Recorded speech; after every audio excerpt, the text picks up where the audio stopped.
wanted to tell you all about an event that's coming up, being put on by MARCIA Weeks. MARCIA, of course, has added talk show host to her list of titles, and she joins us this morning as an organizer of A Solemn Walk is calling for an end to gun violence. And joining us online as well is ZICO John, a speaker. He's also joining MARCIA to put this call out. So good morning to both of you. Wonderful to see you again. Good morning, Tisha. It's great to see you. Great. You look lovely, by the way. Thank you, as do you, as always. Thank you. All right, so let me start with you, Marcia. Why do you think it's necessary at this time? And I mean, this question might seem way out there, or rhetorical, because we can see all that's happening in our society, but not everybody takes the next step to organize something to try to combat. So why do you decide to do this particular event? Well, good question, Tisha. I mean, we have 33, there are 33 murders, homicides since the start of the year. And when you calculate that, it's about, about one per week. For me, I've lived in Barbados 26 years. And as everybody knows, I was born in Jamaica, although I've lived more longer outside of Jamaica than in Jamaica. And I've been a Barbadian all those years and enjoy living in Barbados. But I've seen a turn. I'm seeing a country that I'm not, I'm concerned about. And it is because of that, because I know how small Barbados is when you compare it to Jamaica. So you hear all the crime in Jamaica, but you could be in one parish in Jamaica, Tisha, and you don't even know about anything that's happening. But right, here we're tiny. And so that is a big concern for me. When we see a child sitting in her doorway and a gunshot, goes right actually in her, pierce her hand. Sitting there at her own house, she's not outside doing anything terrible, etc. I think it is important that we join the voices, because I'm hoping that we're all taking this seriously, Tisha. As I said, there are 33, and I want to, permit me, it will only take about a minute. But or before less. we get into that, I want to bring ZICO into the conversation so we can get into stats and stuff like that. I don't think there's a single Barbadian who feels good about what's happening as far as gun crime is concerned. And for that reason, I'm happy to see, ZICO, that you're still out here sharing your story. I remember when you started initially talking about the way you viewed life generally, what you did, the people you fraternized with, and how you've been able to turn your life around. So let's talk a little bit about your contribution and how you are working as a young man to be able to help get people in a different thinking space to change their behavior. Yes, good morning, Tisha. Good morning, Barbados. Good morning. Yes, I think it's very important, not just now, but I see as my life goal to continue to help others to use what I did to fertilize other people as well. Right now, what we're dealing with right now is a serious epidemic in Barbados right now, and I think we need to address it.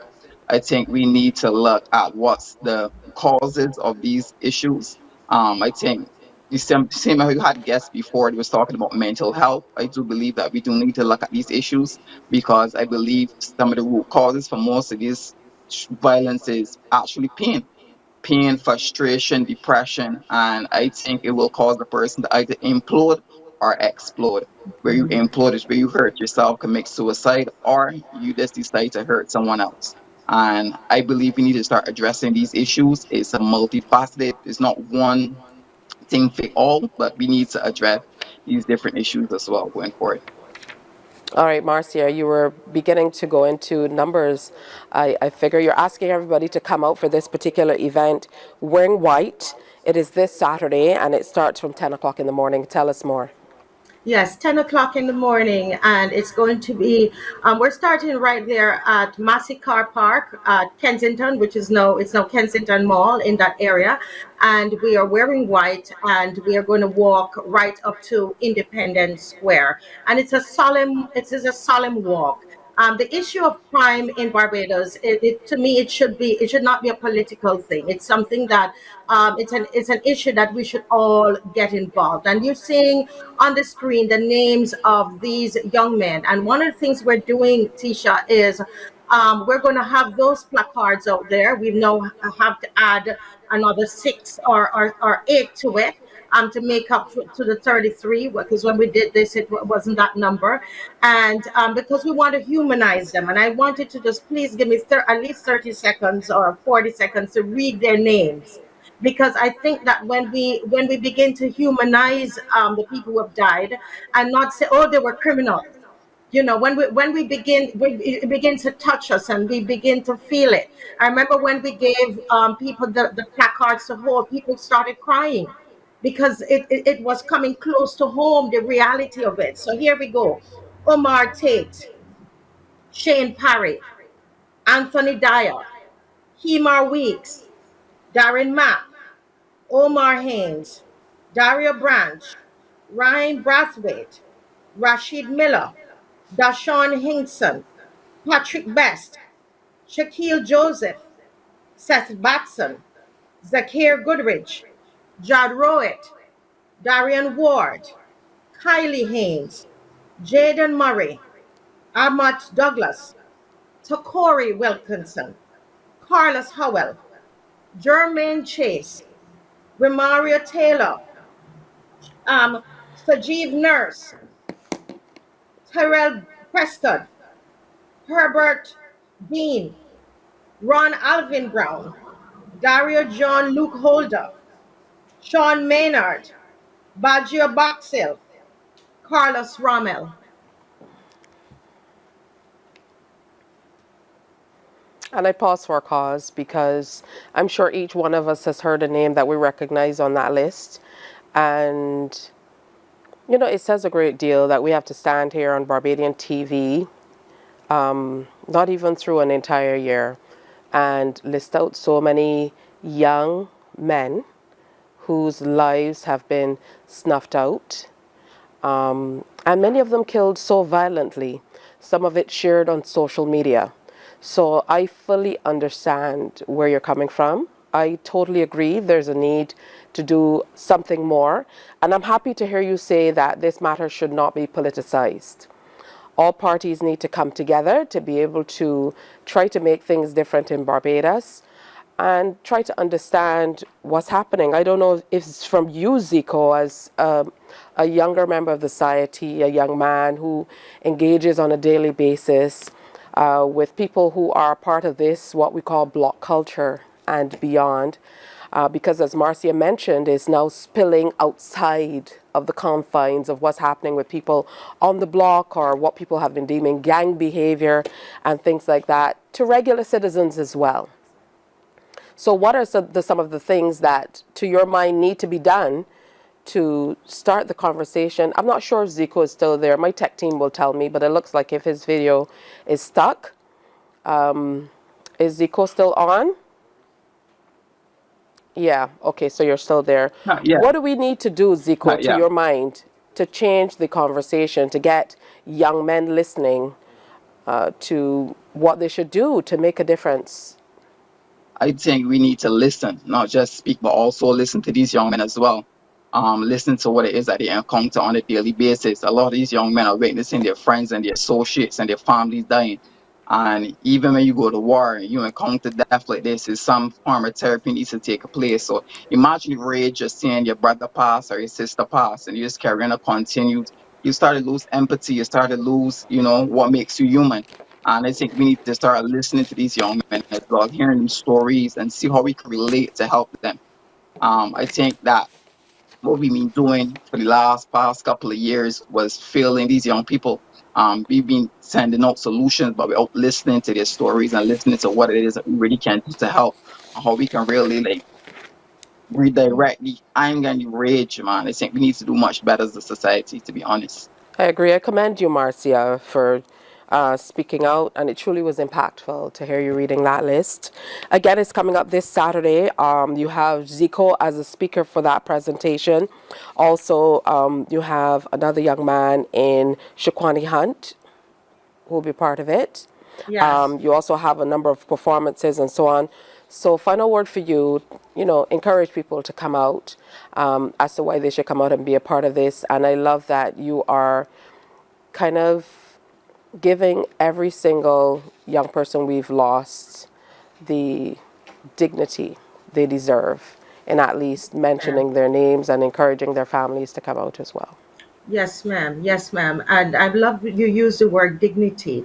I think that that is important. You see, Zico is sitting here beside me. I'm not. We're not in the studio, but it's here. I remember meeting Zico Tisha when we were doing our the movies, the Hush movies. Is where we met Zico, and we've seen how Zico's life, has changed. He's had his ups and downs, but we've seen the change in Zico's life, and that had to do a lot with what I call the faith factor. And that is what I want to leave with Barbados, because we're looking at different solutions. And a lot of times we are looking, but we're not looking to see exactly, we're not facing reality of what is it that we need to do. And I just want to share this little bit of information with the viewers before I go, that the National Longitudinal Survey of Youth in the USA says that youth who attend faith-based events or services, gatherings like the mosque, the churches, the temple, are 39% less likely to commit crimes, 57% less likely to deal drugs. And what am I talking about? Is a faith factor. So yes, we're going to do all the different, events. We're going to look at family. We're going to look at what we're doing in our educational system. But I just want to point out that it is important for us to look at the impact of that faith factor. That young people who are involved in faith gatherings, they don't have to be all religious and but that they go to youth meetings, or they go to the mosque, they go to the temples.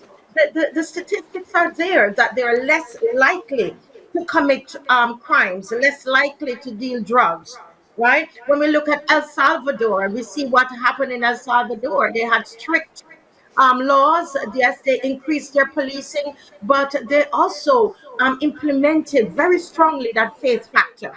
And I'm hoping that Barbados, as we are now looking at this issue, all factors of society, all political parties, that we do not forget the faith factor.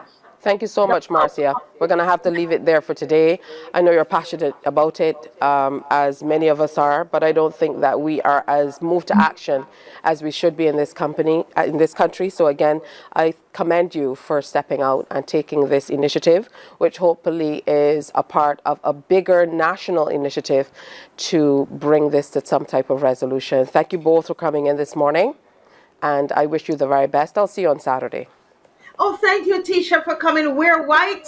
And remember, it's Absolutely. 10 o'clock. Tisha, I'm looking forward to see you there. I could tell, I know that you've been affected just hearing the names. And when I'm going to give you, you're going to hold one of those placards. Okay? All right. Again, thank you. Wishing you the very best. Keep the work up, Zico.